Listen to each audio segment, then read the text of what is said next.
brushing off reins and bridle, the ostrich-like chocobo is headed back to the mystery dungeon for the first time since the original PlayStation.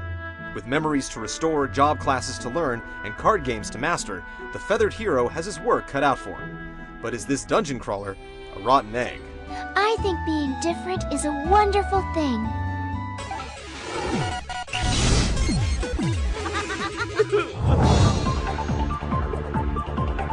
This time out, Chocobo gets whisked off to the city of Lost Time, where the villagers lose important memories whenever the tower bell tolls. Soon after his arrival, an egg falls from the sky, hatching a green-haired baby boy, with the power to enter fragmented minds and recover lost memories. The pair then sets out to restore all the minds of the townsfolk and thwart the powers of the Bell of Oblivion. Oh, I'm starting to remember now! As you sift through each villager's mind, you'll experience spoken flashbacks, but aside from a few that hint at past tragedy, the villagers' lives simply aren't that interesting. I'm gathering all the flowers I can! Poor dialogue and overacting hurt the experience, but the plot is fairly enjoyable and has its share of mystery, despite its simplicity. Have no fear. Romantic Hero X is here.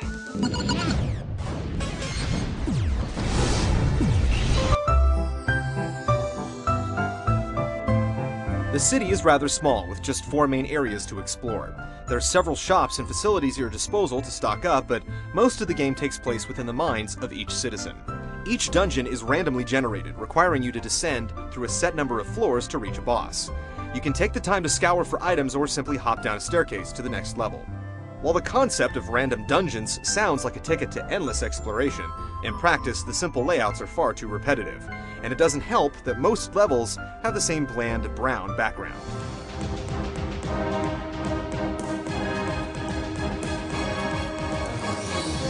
To relieve the eyes, you'll also journey through 4 elemental dungeons, which are more challenging and much larger than the standard levels. Special dungeons challenge you with specific restrictions, like one quest that must be completed with a single hit point. The special arenas understandably restrict you from bringing your own equipment, but rather than restoring your inventory afterwards, the game forces you to tediously pick up your goods from storage and re-equip accessories. Between dungeons, there are a few diversions within the town. You can exchange romantic phrases for prizes, play some quick mini-games, or engage in the card-battling pop-up duels against the computer or friends online. Completing the game can take 20 to 30 hours, but you have to question whether you really want to spend this much time mired in repetition. Chocobo, stop distorting the future.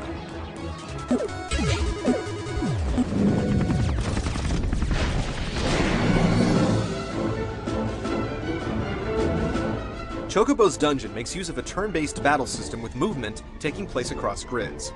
For every action you take, enemies take an action in turn. Much of the strategy lies in using this system to your advantage.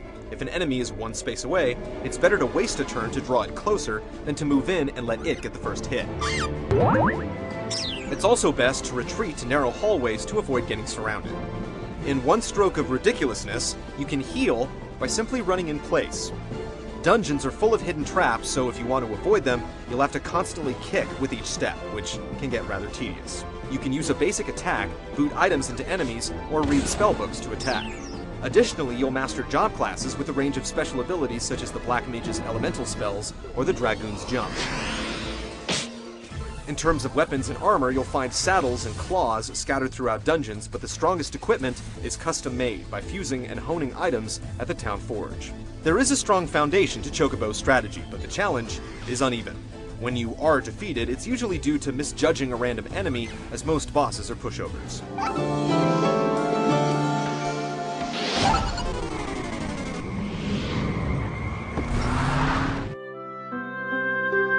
This isn't the war steed of more serious Final Fantasy games. This Chocobo is the most plush, wide-eyed, merchandisable character in the FF universe, and this game is clearly aimed at kids. The town and character models look nice, but dungeon and enemy designs are bland and lifeless in comparison. Sure, this is the Wii, but Square Enix has accomplished much more on the PlayStation 2. The soundtrack is composed of a variety of tracks from past Final Fantasy games, making it easy on the ears. The voice work is inconsistent, with minor characters sounding considerably worse than the leads. No attempt was made at lip-syncing either, as characters flap their jaws well after they're finished speaking. That's right! I remember now! I'm a blacksmith! In all, the production values are well below usual Square Enix standards.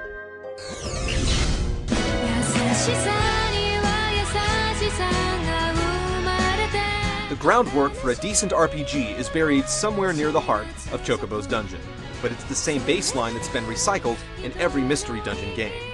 Players new to the formula may enjoy it for a while, but the uninspired random levels quickly get monotonous, even for first-time dungeon crawlers.